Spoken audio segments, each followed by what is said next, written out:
পড়ছি স্বরচিত কবিতা আমি নারী।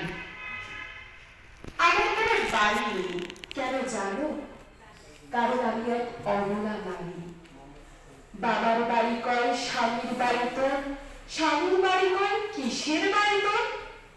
মুখ বুঝে সহ্য করতে হয় সব অবহেলা, নিপীড়ন, নির্যাতন আর কত শত কি। প্রতিবাদ করার কোনো অধিকার নেই, কারণ আমার তা সাজে না। হাহাকার আর শাসন শোষণ, দুঃখে ভরা বেদনার বাঞ্ছন।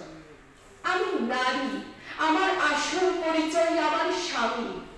হাতে চুড়ি, নাকে নথ, পায়ে নুপুর আর গলার শিকলে ভয় বাঁধলে আমার কোনো কালই আমার মুক্তি নেই।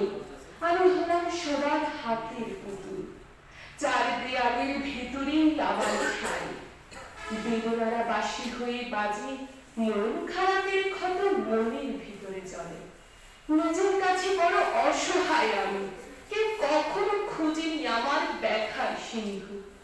আমি কারো বোন, কারো স্ত্রী, কারো বা জন্মদাত্রী মা, এর বাহিরে আমার নেই কোনো মূল্যায়ন।